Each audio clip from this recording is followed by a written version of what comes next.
శివుడు తెలిస్తే నీవు శివుడు అవుతావు. ఆత్మయే శివుడు. ఆత్మ తెలిస్తే నువ్వు ఆత్మ అవుతావు. ఇక మళ్ళీ జనన మరణములు లేవు. శరీరానికి ఉన్నాయి జనన మరణాలు, ఆత్మకి లేవు.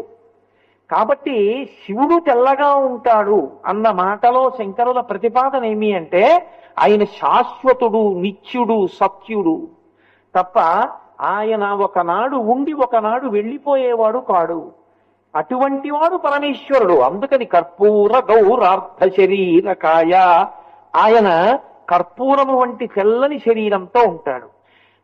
ఇప్పుడు ఈ స్తోత్రంలోని ప్రస్తుతం కాకపోయినా మీకు ఒక అనుమానం వస్తుంది. బాగుందండి, తెల్లతనం శాశ్వతత్వానికి గుర్తంటున్నారు, మరి తెలుపుకి వ్యతిరేకమైన గుణం ఏది?